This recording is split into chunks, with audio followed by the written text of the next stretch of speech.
When it comes to making big decisions, what would you say is more important? Knowing what to think or how to think about it?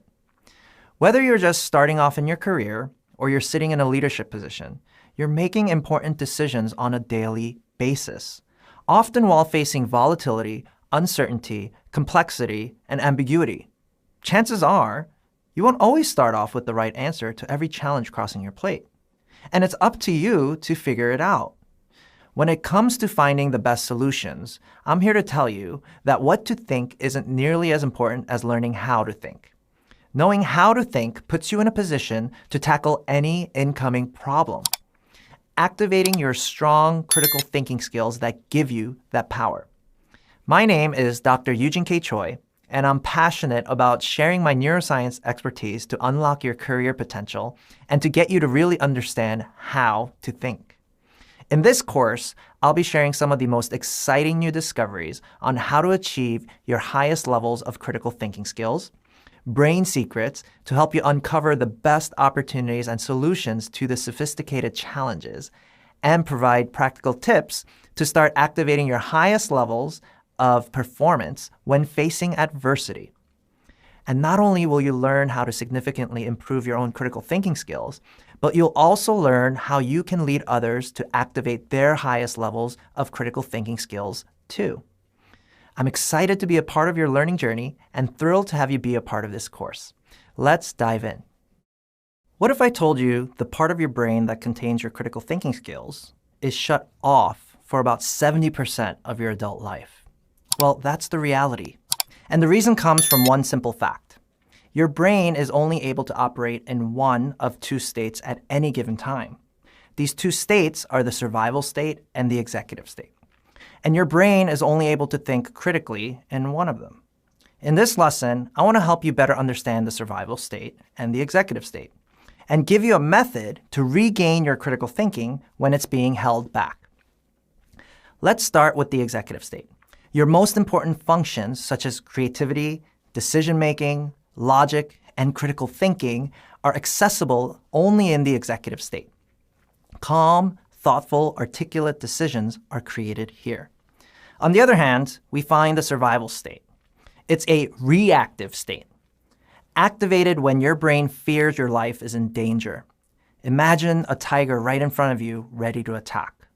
Your body takes over. Your brain reacts without thinking. Your critical thinking skills are literally shut off by this point. When you're in a life-threatening situation, taking the time to think may cost you your life. In the right circumstances, reacting without thinking is a life-saving necessity. But in the modern world, it's unlikely that your life is in danger 70% of the time.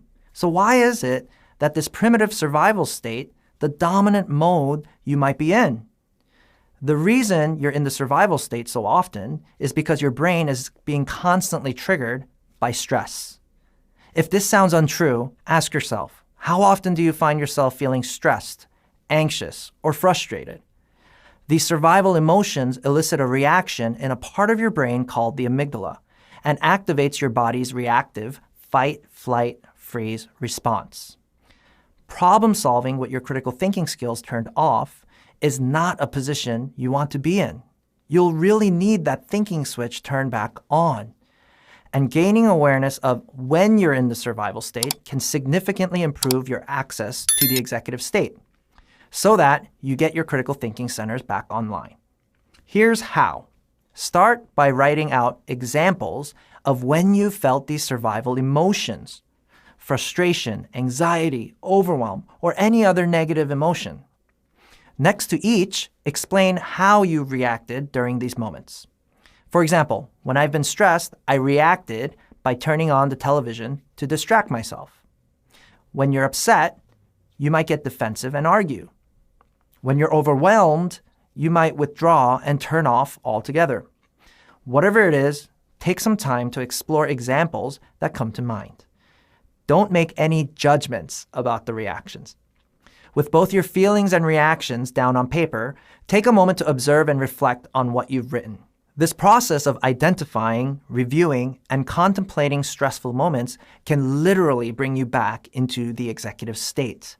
You're back to the part of your brain that's there to solve complex problems, figure out creative solutions, and think critically. So the next time you're having a really hard time putting your thoughts together, give this process a try. And what's exciting is that through your awareness, you can train yourself to turn the survival part of your brain off at will, especially when you're feeling stuck around a particular challenge.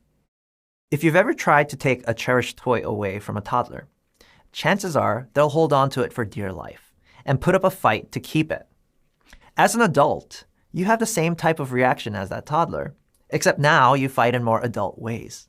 These are classic fight responses, and a great illustration of the unthoughtful actions that come from the survival state. In order to reactivate your critical thinking skills, it's important to be aware of when you're in the fight response. In this lesson, I'll share how that fight reaction gets triggered and how to actively return your brain to the executive state. Have you ever gotten cut off by someone on the road?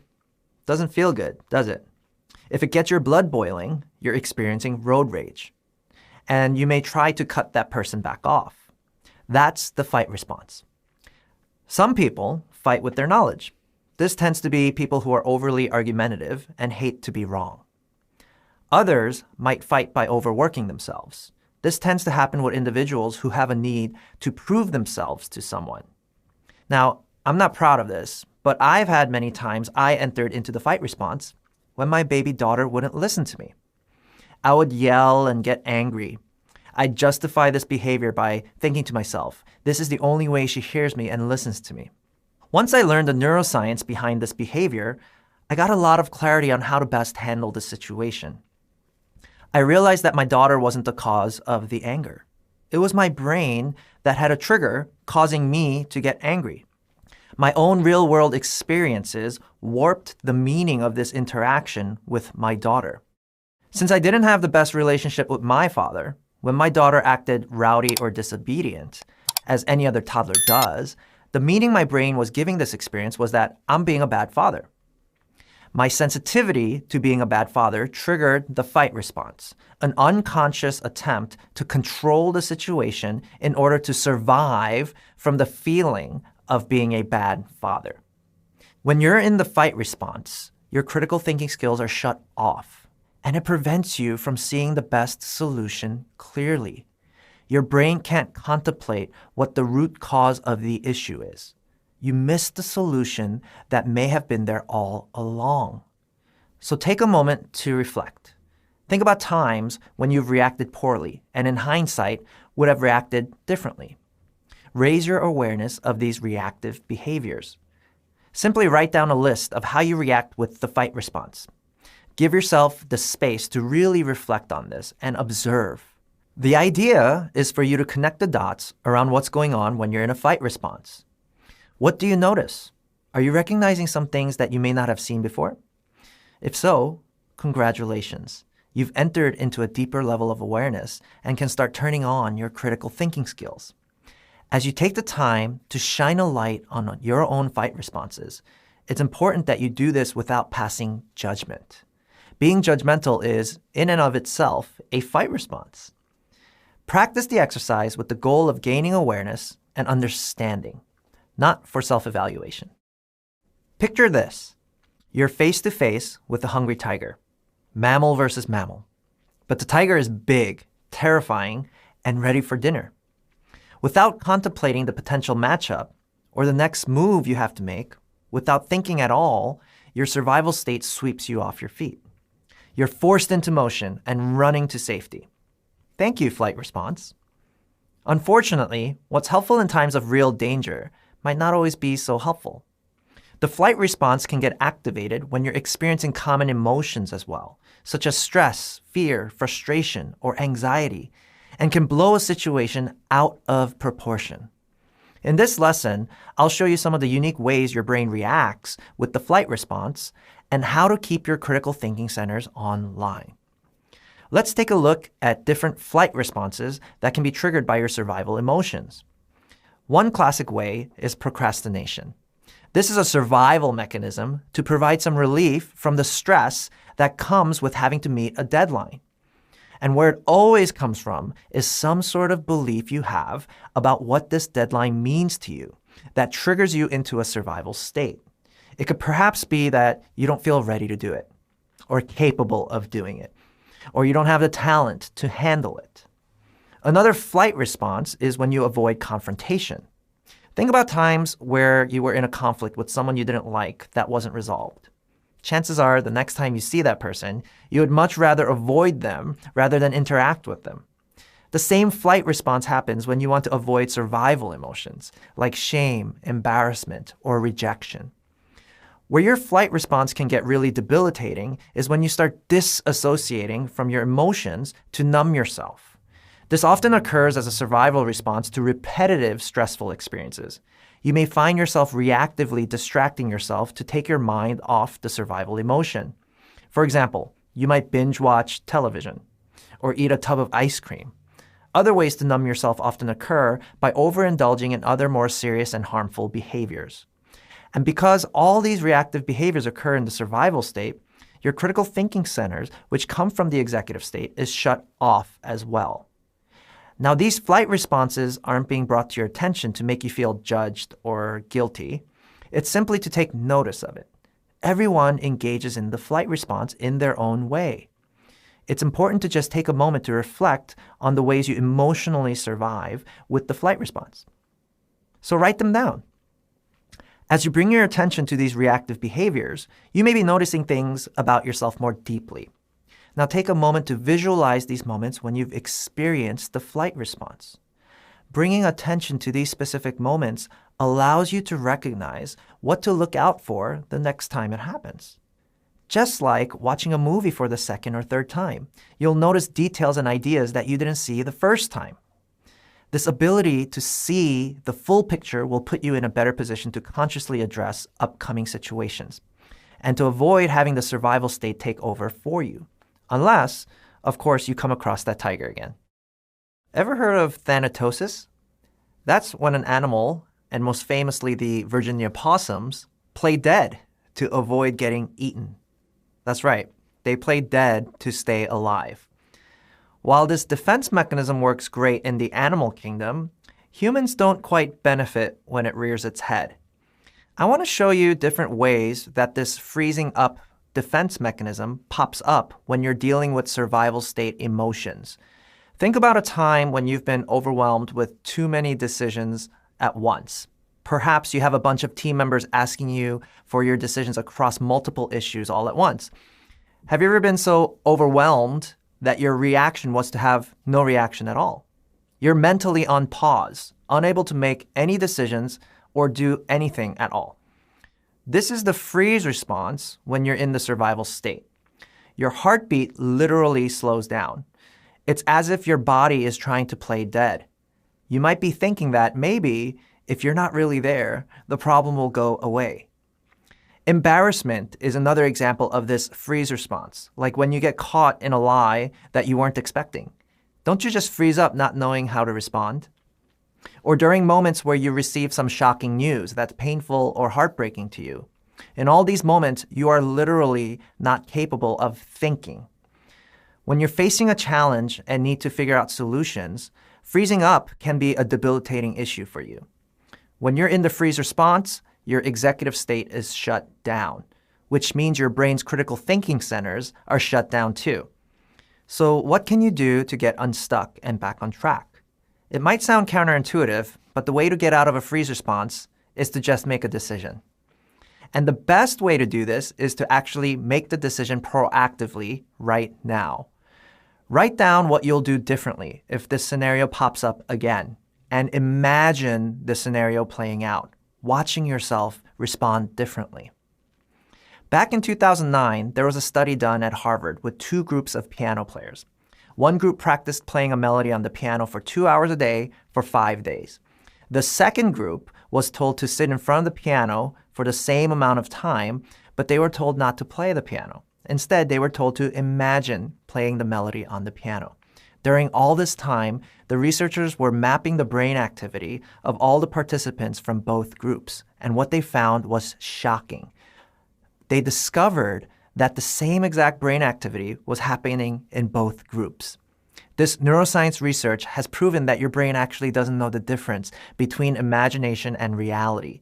So even if you were to take a moment right now to imagine responding differently during the moments that you freeze up, your brain thinks it actually happened.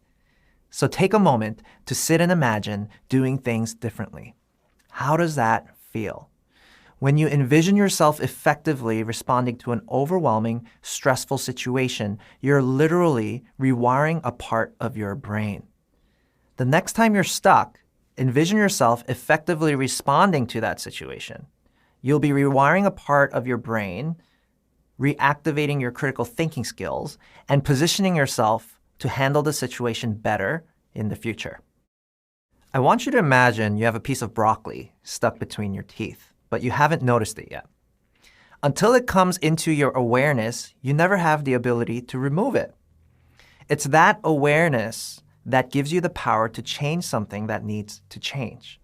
In this lesson, I'll explain how to use awareness to rewire the triggers in your brain to keep your critical thinking skills online, especially when you need them most.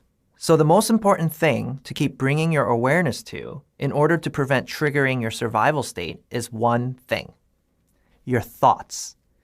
Did you know that you think an average of 70,000 thoughts per day? Now, you don't actually have 70,000 different thoughts because 90 to 95% of all of those thoughts are the same thoughts every day. And a quarter of those thoughts are some form of negative thought about yourself. Now, which state do you think you're in when you're having these negative thoughts? The survival state where you're not capable of thinking, or the powerful executive state that activates your critical thinking skills? So the first step you can take today to turn on your critical thinking center is to start a thought journal. This is what helps you get out of the survival state. Whenever you become aware of a survival emotion, whether it's anxiety, anger, frustration, or fear, take a moment to examine your thoughts that occur and write them down in your journal. Write down your thoughts verbatim, the way you think in your head. For example, maybe you have a whole list of things to get done today, and the thought crosses your mind that I'm never going to get all of this done. Now, take a look at this thought and reflect on how it may be triggering you into a survival state. Can you see that thought triggering your survival state's fight, flight, freeze response in some way?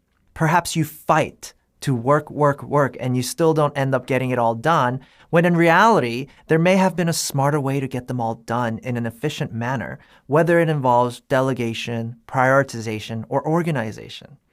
Or perhaps you engage in flight by procrastinating and distracting yourself by working on less important tasks. Or maybe you freeze by just staying stuck in inaction and overthinking things to the point where hours have gone by and nothing gets done. Now, the way you can turn on your critical thinking center is to ask your brain better questions. So take a look at the many different thoughts you have, then start asking yourself some questions, especially around the thoughts you see that trigger your survival state. Something as simple as changing, "I'm never going to get this all done," to "How can I get this all done?" actually turns on your critical thinking centers to look for a solution rather than focus on information that doesn't help you. Then allow your brain to do the work and write down the ideas that come up. More often than not, you'd be surprised at all the ideas that come simply by asking your brain a question rather than telling it what you think your limitations are. If you're like me, trying to solve a difficult challenge can get you frustrated, overwhelmed, or anxious. Unfortunately, these survival emotions trigger the reactive fight, flight, freeze response, meaning your critical thinking skills are already shut off by that point. Without critical thinking, you can make hasty decisions without a full understanding of the challenge you're facing. Since you're in a survival state, your brain can't compute much of the important information. It's literally not thinking. So how do you reactivate your critical thinking skills to find the best solution to a complicated problem? The answer is to label your emotions. When you name the emotion, you tame the emotion. In this lesson, I want to illustrate how regularly using this strategy, also known as name it to tame it, can get you to be able to turn on your critical thinking skills at will. During a psychology research study, at the University of California, Los Angeles, a group of participants hooked up to brain scans were shown different photos of faces, each displaying survival emotions such as anger or fear. When they saw the photos, the brain scans picked up immediate activity in the observer's amygdala. This is important since the amygdala triggers the survival state to kick in. However, when the participants were asked to name the emotion they were seeing in the photo, researchers watched the amygdala turn off and the prefrontal cortex turned on. And it's the prefrontal cortex that activates the executive state, which is where your critical thinking skills come from. So what's happening? Well, labeling emotion requires you to think, doesn't it? The reactive survival brain is feeling emotion, not thinking. Since your prefrontal cortex takes over for thinking, as you label your emotions, you're turning off the survival state and turning on your executive state. Now, when you try this, pay attention to the way you label your emotions. There's a subtle yet important difference between I am sad versus I feel sad. I feel sad positions the emotion as temporary and separates you from your identity. That's what gives your brain the chance to emotionally regulate and let the survival emotion go. I am sad is far less effective, suggesting that the emotion is your identity. That tends to keep you in that survival state. So start labeling your emotions on a regular basis. The next time things seem overwhelming, frustrating, or scary, try naming the emotion. Say it to yourself or say it out loud. And then pay attention to how it makes you feel. I'm feeling overwhelmed. Or this feels overwhelming. If you do this often enough, you'll begin to feel your mind and body calm down, even if it's just for a little moment. The more you do this, the more you turn on your powerful executive state, where your critical thinking skills come from, and get back to thinking. Imagine for a second you're face to face with a hungry tiger that's about to eat you. Think about the symptoms you might be experiencing in your body. You feel your heart beating faster and faster, trying to pump as much blood through the body to help you escape from the threat. To get as much oxygen as possible into your body, your breathing becomes more rapid and shallow, and your blood starts flowing away from your gut and into your extremities. This is a time you need your muscles to be ready to defend yourself or run. In this moment of utter fear, your body is reacting automatically, relying on that fight, flight, freeze response. And your brain's critical thinking skills are off. Your body is the first thing to react when your brain receives information through your 5 senses and interprets potential threats. So when you feel stressed, frustrated, anxious, or afraid, the first thing entering into your survival state is your body. That's why it's critical to have the tools to get out of the survival state, to get into the executive state and activate your best critical thinking skills. This is why you often hear the advice to take a deep breath. Beneath your lungs, you have something called parasympathetic nerves, a part of your nervous system that gets your body in a state of relaxation and recovery. And when your body is relaxed and recovering, your critical thinking skills are able to turn on because it feels safe. When your life is in danger, your body takes rapid, shallow breaths. So when you consciously take deep breaths, you're signaling to your body that you're not in danger, and it can safely exit the survival state and enter into your executive state. I highly recommend a breathing exercise called box breathing. Inhale for 5 seconds, hold the breath for 5 seconds, then exhale for 5 seconds. Another exercise is to take one deep inhale, then take a second inhale on top of that, and finally, take a slow exhale. In either of the exercises, you'll be able to see the calming effects it has on the body as it's entering into its executive state. Do this regularly, and it will activate your critical thinking skills, especially during challenging times. Allow me to take you back to a hot summer day in 1991 in a university laboratory in Parma, Italy. It was there that a groundbreaking discovery about the brain was just about to be made. And it all started with the monkey. This monkey had thin wires implanted into its brain, allowing the researchers to measure brain activity while the monkey took certain actions. One of these actions was the monkey eating a peanut. And the researchers would monitor the brain activity using a special monitoring device that they installed. Now, while one researcher was on break, he was hungry, so he took one of those peanuts and ate it in front of the monkey. What happened next was unexpected. The same part of the monkey's brain was being activated as if he was eating the peanut himself. Even though the monkey was just watching a peanut being eaten, it was experiencing what it was like to eat the peanut just by observing it. These specific cells in the brain that can sense experiences others are having came to be known as mirror neurons. Ever notice how you yawn after someone else yawns first?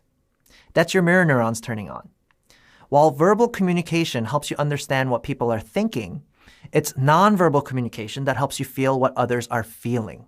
This is extremely important to know when it comes to improving your critical thinking skills. Here's why.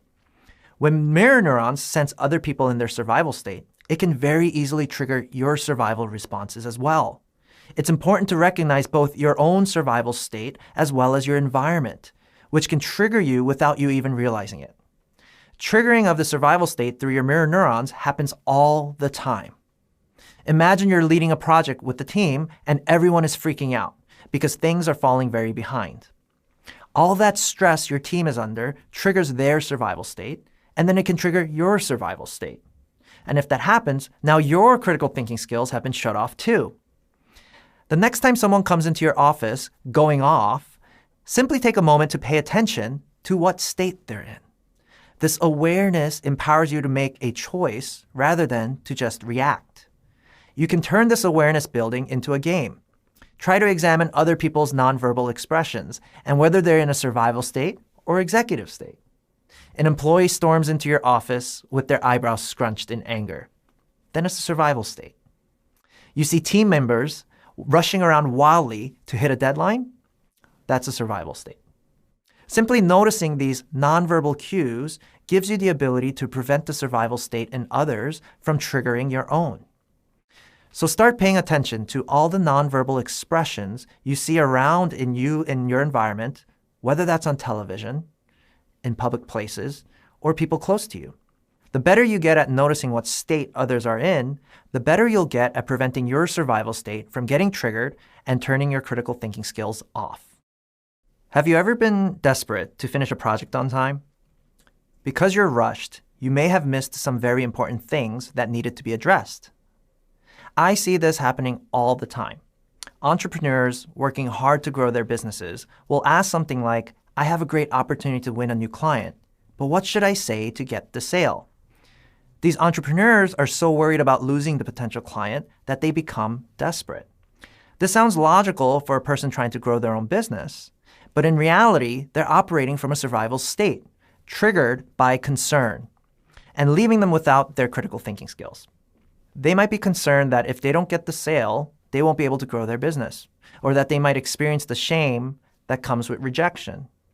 And the irony is all of this survival state thinking is what actually causes them to lose the sale in the first place. When it's time to navigate the most challenging phase, their critical thinking skills are turned off. In this lesson, I'll show you a simple way to activate your executive state and turn on the function of your brain that will always lead you to the most thoughtful solution. Curiosity. Curiosity, the desire to learn or know more about anything, occurs when you're in the executive state. If you're in a survival state, your brain thinks your life is in danger, and that's no time to be curious. Imagine you're in the woods at night and you hear a terrifying growl somewhere in the darkness. Not really feeling curious about where the sound is coming from, right? You're more likely to react and fight or flee. When you're curious, you're using your critical thinking skills to ask better questions, to get closer to the result that you want. When you're concerned, that often turns your critical thinking skills off. So the first thing to do here to improve your critical thinking skills is to ask yourself, are you more concerned or curious about how to solve this problem? Curiosity always leads to better questions, and better questions always lead to better answers. So one cool little trick you can use is to first ask yourself this simple question. It might sound a bit extreme, but just try it next time you're experiencing really intense concern. Ask yourself, Am I in a physically life-threatening situation right now? If the answer is no, then take a deep breath to signal to your body that it can calm down to get it into its executive state. Now try asking questions from a place of curiosity. What's the real cause of the problem here? How might I be making this problem about me through my anxiety or stress instead of paying attention to the real matter at hand? What am I clear about so far in terms of the challenge? You know you're asking the right questions if you're starting to gain clarity around the true cause of the problem, which leads you to the true solution. Even if you're not currently experiencing a problem or crisis, you can practice today by asking yourself questions based on curiosity. It's often these questions that feel like you're stretching reality that helps you see things from a different perspective and discover a better solution. How many times have you faced a challenge and tried all these things to fix it, yet it didn't work? The next thing you know, you've lost track of what the original problem was. It's those funny moments in the middle of an argument when you need to ask, what are we arguing about again? When it comes to critical thinking, you need to be able to solve the right problem. And that's exactly what we're going to cover here. Everything starts with this one important question. What's the problem you're trying to solve? This is especially important to identify when you have multiple things going on at the same time. Imagine you're in a leadership position at a company and you're finding yourself overworked. Your team is super dependent on you to answer a whole array of questions all the time, but you're stretched thin in terms of the revenue your company is making. While the team performs well, they're overworked. Now you have people quitting on you, making you even more short-staffed. You then have to spend more time and more money searching for a replacement, and they have to be trained as well. And this keeps getting worse as you feel like you're in this endless cycle where you're constantly scrambling to put out fires. So how do you make the best decision when there's so much going on you barely feel like you can keep your head above water? The first thing to simply be aware of is that you're likely in a survival state, trying to fight to solve all the problems around you at once. Once you calm your nerves, whether it's by taking some time to yourself to take some deep breaths, meditate, or anything else that helps you feel relaxed, you can ask yourself the question, what is the problem I am trying to solve? Now, this may feel a little tricky because it can often feel like there's many problems to solve. The way to answer this question is to keep in mind what you are ultimately trying to achieve in the first place. For business leaders, the ultimate goal might be to create a profitable company with great culture and healthy signs of growth. With a specific goal in mind, ask yourself what the common thread is between all the challenges you're facing. You might initially think that the problem is the people quitting on you, that your company is not making enough money, or that your employees can't work without depending on you. So ask yourself, what's causing all of these problems in relation to your goal? You might realize the commonality is that you don't have the time to even figure these problems out. Once you're able to see the problem clearly, write down the goal and how your problem relates to it. Use the format, my goal is to blank, but the bottom line problem is blank.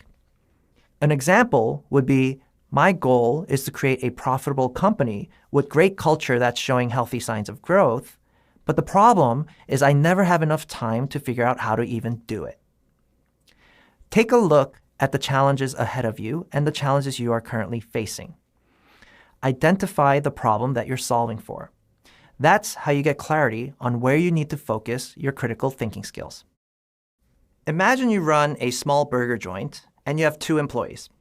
One takes the orders, the other makes the burgers. But there's one problem.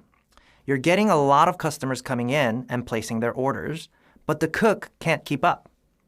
This causes a long line of people waiting for their food as your team fails to grill up the burgers quickly enough. The owner might come in thinking, oh, there's this new software for the register that can help you ring people up twice as fast, and it's really easy to install it. It only takes 5 minutes. Okay, great. Now there's twice as many angry customers waiting for their burgers. By fixing the easiest problem, worse problems are created. In this lesson, I'm going to show you the most important critical thinking exercise to identify the true problem that you need to solve. That way, you don't end up making things much worse. So the thing you need to figure out in any challenge is what the root cause of the problem is. The simplest way to do this is with one question that you ask multiple times. Why? You see, what you might think is the problem is usually a symptom of a deeper problem.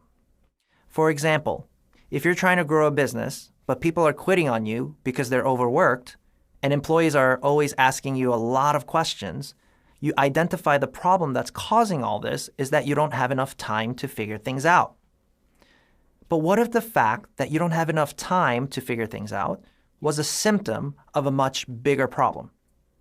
The way you can figure out what the deeper problem is to keep asking why. Why is this happening? If you are the owner of the burger joint, you might ask, why don't I have enough time to figure this out? Only to realize you don't have enough time because employees are always dependent on you, so they keep asking you questions all the time.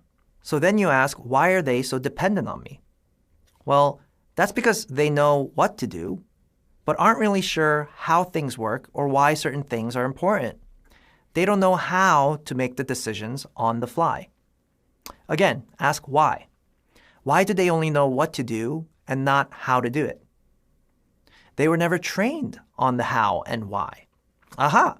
That's the root cause. If they trained on how to make decisions in certain scenarios, then they wouldn't need to come to you to ask anymore, and time is freed up. Until you get good at identifying the root cause of a problem, you usually end up spending way more time, energy, and resources in trying to solve it.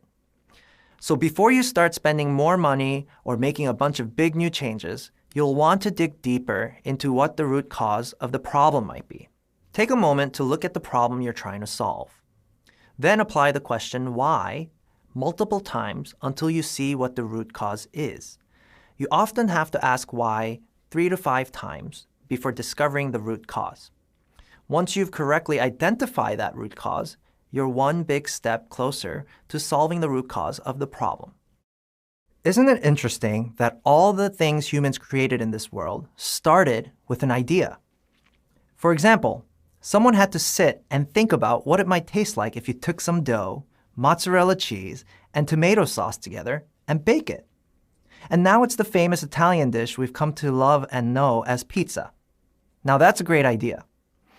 In this lesson, I'll show you how to come up with great ideas. A mentor of mine always used to say that it doesn't take a genius to figure out why an idea won't work. But where the real work comes in is doing the work to figure out what will work. But when you're in a survival state, the brain has a tendency to focus on the problems, because that's what it's meant to do. That's because it takes very little energy to focus on problems. It's easier to be a critic rather than a problem solver. When you're in survival state, your body is already spending a lot of energy trying to keep you alive from a threat, leaving you without the energy to problem solve. This ultimately prevents your brain from seeing the best ideas that are solutions. So you need to be in your executive state to be able to have the energy to figure out the ideas that will work. So if you're feeling survival emotions like stress, anger, or anxiety, the first thing to do when coming up with ideas is to be in a safe place. If that means taking a pause and giving yourself a moment to just be by yourself so you can write down every idea that comes to mind, then do that. If it means talking it over with a friend who listens and supports rather than criticizes, then do that first. Once you feel more at ease, grab a piece of paper and start jotting down every idea that comes to mind. It's important to simply allow yourself to just let every idea out that comes up. Don't stop writing just because it sounds like a dumb idea. That's your biases starting to kick in. When coming up with ideas, it's easy to quickly dismiss one because you might assume it won't work. So remember, be conscious of when that occurs and simply put that thought aside and get back to it after you've written down all of your ideas. When you approach your ideation from this neutral position, that's when you come up with your best ideas. Now have some fun and take a look to see if the ideas you wrote make you see something you haven't noticed before. The most important time clarity is needed is when you're problem solving. To thoughtfully move forward, you'll need to make sure you don't miss the forest for the trees. Let's say you've identified a problem and have been brainstorming solutions to fix it. You're coming up with some great ideas. You've already asked why enough times to find the root cause. You're well on your way to uncovering the best solution. In this lesson, I want to show you how identifying the potential impact of ideas will help to narrow down the options and find the best solution. You do this by starting something called a mind map around this one problem. Start by taking a piece of paper and write down the challenge you're solving for. Put a circle around it and add a line as a branch to one of the ideas. Then put a circle around that. Now, take that one idea and start adding branches to it to brainstorm all the potential impact this idea could have. Let's say you're solving a time management issue at work. Your available time has been eaten up by too much back and forth with the staff. One idea you might have for this is to train a manager to handle the incoming questions being asked of you. That way, the staff can now direct their questions to this new leader instead of you. So take a look at the potential impact training a manager can do for you and take note of the benefits. Perhaps you get 10 hours a week back in your schedule. You'll also create standardized procedures, workflow, and operations. Plus, this new manager can even train the team so that it decreases the amount of questions that come up to begin with. The idea is to focus on the possible opportunities that these ideas present. While it's impossible to accurately predict the future impact of each of the choices we make, the more you do this thought exercise, the better you get at it. When it comes to critical thinking, being in a survival state creates tunnel vision, preventing you from seeing the opportunities and solutions around you. That's because if your life's in danger, it's not a time to be looking around you for every piece of information. So as you get better at activating your executive state, you're going to be able to start seeing the possible opportunities and solutions that exist. I encourage you to become comfortable with the fact that you won't know for sure that this will work. The best thing you can do is think things through, develop the skills for expanding your mind, and identify as many avenues of potential impact as possible.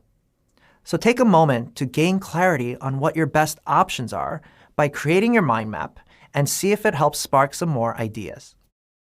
Once you've taken the time to brainstorm and evaluate all of the options you have to address the challenge in front of you, it's time to maximize your chances of choosing your best option. The way we do this is by comparison. For each idea you've come up with, you want to ask, what similar scenarios are there that can help you identify that the idea is more or less likely to work? Let me give you an example through a case study. In 2020, Quibi was a new online video streaming platform that got launched. They were trying to differentiate themselves by creating Hollywood-level content like Netflix, but in short form, so like 10 to 20-minute videos. Now, if you're in their shoes, imagine you're brainstorming here to identify some similar scenarios to see if you have a chance at succeeding. It can be things like this. You know that people who pay money for services like these are watching paid content online like Netflix. You know that people like to watch short videos like they do on social media or on YouTube. So based on these similar scenarios, you might think that might be why people would subscribe to Quibi, right? Now on the flip side, you also want to ask, what similar scenarios are there that showed that this might not work? For example, back in 2015, the mobile wireless company Verizon tried to create a product just like Quibi, known as Go90. They even had an animated short video called Dear Basketball by NBA basketball player Kobe Bryant that won an Oscar. But without enough paying customers for the platform, they had to shut it down. And if there are parts of your idea that have never been done before, you want to assess how the risk might affect you if things work and if they don't work. If you don't assess the risk well, it can lead to far worse consequences. In the case of Quibi, they raised $2 billion, was co-led by a former Hollywood executive, and had tons of content starring some of the biggest names in Hollywood. Yet they failed miserably. they shut down the company 6 months after its launch. This is why it's often a good idea to run a test if you can, so that you can get some data first before using more resources and time towards that idea. Ideally, you'll want to have some wiggle room to afford the loss and recover if things don't go the way as planned. So now, take a look at each of your ideas. What similar scenarios indicate this idea might work for you? What scenarios show it might not? And what elements of your idea have never been done before? And what's the risk here that you're taking if you move forward with it? What's the upside and what's the downside? Once you gain clarity on each of these questions, you should be in a much better position to use your critical thinking skills to make an informed decision. Remember those old hologram cards where from one angle you see a picture, but then when you tilt it, you see a completely different picture? It's the same card, yet it looks totally different depending on the angle you're looking at it. This same principle applies to how you experience a particular moment. Now compare that to how 10 other people may experience the same moment. Your brain records the meaning of an experience, and then it begins to process future events from the same perspective. Imagine getting bit by a dog as a kid. That traumatic moment can shape the meaning you give to dogs from that moment on. Anytime you see one, you run scared, regardless of the actual level of danger. Having multiple perspectives is great when working with a team, but it also creates challenges for making decisions together. To be able to make great decisions as a team, the first step is to learn how to activate the critical thinking skills in others. And in order to do that, you need to continually pay attention to what state your team is in, survival state or executive state. Every time you see that a team member is in their survival state, you implement a very simple yet powerful tactic. It's called connect and redirect.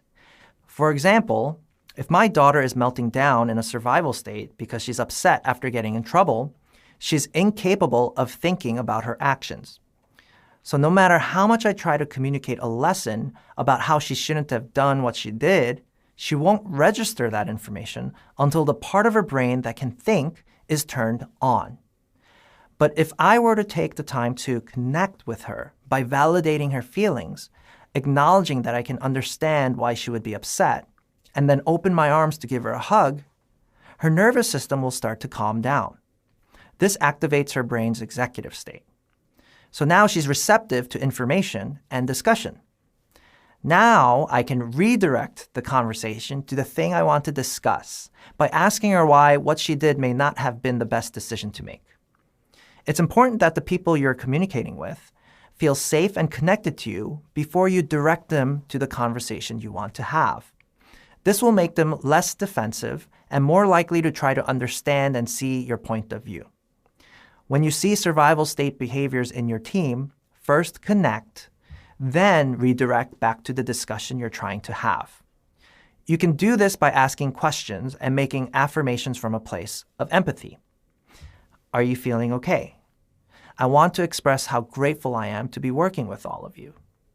No matter what happens, even in disagreements, I'll be on your side. I want to help us make the best decision together. As you're working with teammates, remember that the more you help others feel connected, the more likely they'll return to their executive state and critical thinking skills. Once you've built that connection, redirect them back to the much-needed conversation that can solve the challenge you're facing. Connect and redirect your way to better solutions. If you've ever experienced congestion, productive cough, and fatigue, there's a whole list of things you assume you might have. Perhaps it's the flu, or a cold, or another virus you can think of. You try cold medicine for a few days, but still don't feel better. Finally, a doctor runs a series of tests and asks a whole array of questions. It turns out you don't have a virus at all. You actually have an infection. All this time, what you thought was the problem wasn't the problem at all.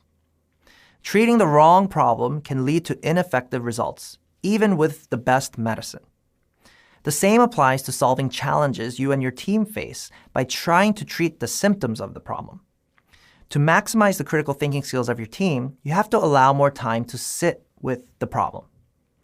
When your team is faced with a challenge, the initial instinct for the team is to quickly jump into solving the symptoms of the problem. But just like rushing out to buy cold medicine because you think you have a cold, the team might jump ahead to try to solve the problem by doing things that won't work. The key to getting your team to figure out the best solution is to get clarity on what the problem actually is. Start talking about the symptoms of the problem the team is experiencing and identify it together. Perhaps it's decreased productivity, missing deadlines, or low team morale. Whatever it is, it's important here to get clarity around the symptoms and be able to differentiate what the symptoms are versus the actual problem.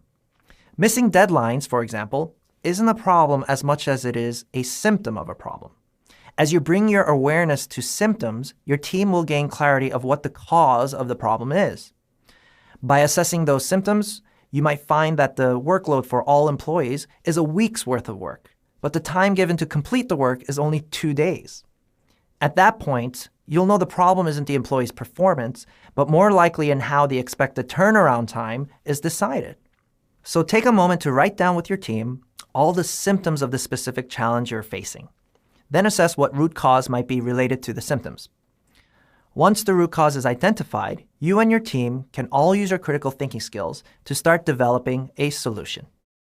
Have you ever wanted a particular car and all of a sudden you notice that exact car everywhere on the road, where it feels like they came from nowhere? Well, the reality is that those cars were always there. Your brain is just paying attention to them now because of what you've been focusing on. This is a part of your brain known as the reticular activating system, or RAS for short. What it does is it decides on what information around you to not pay attention to and filters it out based on what it is that you're looking for. So in the case of wanting a car, if you didn't want it before, then that's why your brain didn't pay attention to it, which is why you may not have noticed it until now. The same applies when you ask your team questions that are not conducive to solving the problem. You're getting their brains focused on information that may have nothing to do with the solution. So when you're working with a team, the key here is to learn how to ask better questions. Asking better questions brings out everyone's best critical thinking skills in order to be as efficient and productive as possible. One of the things that happens to you in a survival state is it actually makes you unaware of the solutions and opportunities that already exist. This is because when you're in a survival state, there's a ton of information that's filtered out of your awareness by your reticular activating system. In fact, your brain actually filters out about 90% of information at any given moment. Now think about how this applies when you have a team that is high-strung and anxious, or when you have a big deadline to meet and you're drowning in stress. If you get triggered into survival state, you can't think, and it prevents you from seeing what all your options are. As a result, your brain is only focused on the problem, which makes it filter out things like opportunities and solutions to address the very thing you're trying to resolve. So as you ask better questions, it will help lead you to the solution. Now, here are the types of questions you should ask during the problem-solving phase to get the most out of your team's critical thinking skills. If we say yes to choosing this option, then what are we saying no to? What's the outcome we want here? If we chose this option, how would this work? And as you start discussing various options, it's important to ask questions that won't trigger a survival state during moments when there's disagreement. Some examples of these types of questions are ones like, what makes you say that? Just out of curiosity, what do you mean by that? I'd love to hear more. Would you mind elaborating? As you ask these questions to the group, start writing down all the potential solutions that come up along with the data on how each step would work. That way, the group can take a look at all of the options, and together, you can start moving towards making a decision. The hardest part about making an important decision is when the brain needs a black and white answer. But when you're facing complex situations with more than one right answer, you cannot compute that information if you're in a survival state. Because when you're in a survival state, your brain literally cannot think, and it needs a clear black and white answer.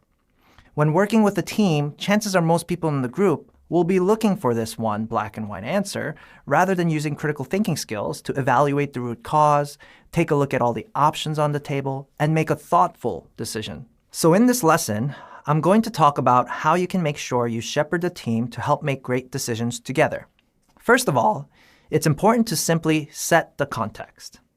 When dealing with a complex challenge, you can explain that with this particular challenge you're trying to figure out, there is no right or wrong answer. Sure, there are better and worse decisions that can cause certain outcomes, but you need to go into this scenario with your critical thinking skills, where you understand there's a very good chance that there are multiple ways to solve this problem. And at the end of the day, you can't guarantee the results because the future is never 100% predictable. The survival brain wants information simplified to right or wrong, because if you're in front of a tiger about to be eaten, your brain doesn't want the gray area of having to try to figure things out, because any time spent not reacting in the fight, flight, freeze response can kill you. When working with the team, you can be the shepherd to show the options and help the team make a conscious decision rather than a reactive one. You can then explain to the team that no matter what happens, you're all in this together, because this is a decision that was made as a team. Even though there may have been disagreements, you want to request that the team takes ownership of the decision, where you'll celebrate the successes while also supporting each other during the downsides. Now that you've set the context, give a recap to the team on what you all have found is the root cause of the problem. Once you get agreement there, then discuss the options you have that you can pursue to solve the problem and why each option may work. Then discuss and take a vote on what the best plan of action can be. Based on the different votes brought to the table, this is where you decide which option may be the best one to pursue. Have you ever had a discussion with a team and things felt like it was going nowhere? What do you feel even thinking about that? It can be frustrating, energy draining, and a bit hopeless. In this lesson, I'm going to show you exactly what you can do in these tough situations to get the team back on track. Back when I was working with a mentor of mine who grew a multi-million-dollar business, he taught me that all potential customers are in one of 4 phases of awareness around that problem they want solved. These 4 phases of awareness are the following. The first phase is unaware. The unaware person is just that, not even aware of the problem. They don't think a problem exists. The second phase is symptom aware. The symptom-aware person is aware of the pain that the problem causes, but has a lack of clarity of what the actual problem is. The third phase is problem-aware. The problem-aware person is both aware of the pain and has an understanding of the root cause of the problem. And that fourth phase is solution-aware. The solution-aware person is aware of the pain, understands the root cause, and knows what's needed to address the problem. Now, when trying to solve a problem, you can take a look to assess what phase of awareness a particular individual is in. Once you identify the phase of awareness, it's important to take them to the next level of awareness, one level at a time. Where things go wrong is if you try to guide people into a phase they're not ready for by jumping phases. For example, in business, when you try to sell something to a person that is unaware of the problem your product solves, they're not going to buy it. This is because you're trying to get an unaware person to become solution aware without helping them become aware of the symptoms of the problem and aware of the actual problem itself. But if you helped an unaware person become aware of the symptoms, now they're more likely to want to understand the core problem that's causing the symptoms, because it can get frustrating if you're aware of the symptoms, but they don't go away. And once they have that clarity on what the actual problem is, they're naturally going to want to learn what the solution is. Now, to assess if your team is in a good place, ask yourself, have I at least gotten my team to the problem-aware stage? That way, you can focus the team's critical thinking skills to get to a solution. And if for whatever reason, if they're either unaware or only symptom-aware, you need to guide and educate them to move toward becoming problem-aware. Then, you'll be in a much better position to make a great decision. You've reached the end of this course. Congratulations! although you're finished with these lessons, it's really just the beginning of an amazing journey. As you go forward, try to implement these methods for improving your critical thinking skills, and you'll be on your way to developing the vision to see important things many others don't see. That's what makes the difference to help you make the best decisions that produce the greatest results. And if you want to take your studies even deeper, then here are a few resources. If you're interested in deepening your knowledge around the science behind activating your brain's critical thinking centers, then I'd recommend the book Mindsight by Dr. Daniel Siegel. If you want to further develop your skills as a leader to help activate the critical thinking skills of your team, then I'd recommend the book The Coaching Habit by Michael Bungay-Stanier. And if you want to learn about how to improve your communication skills to activate people's executive state, then I'd highly recommend Captivate by Vanessa Van Edwards. Lastly, if you have a complex situation or just need some coaching, definitely consider working with an executive coach that specializes in mindset and leadership. There are many to choose from, but I prefer coaches who at least understand the foundations on how the brain works and how to rewire it to activate your highest levels of critical thinking. Stay in touch. I would love to hear from you. Connect with me on LinkedIn or visit my website at destinyhacks.co. Thanks for watching. Here's to you continuing to activate your highest levels of performance.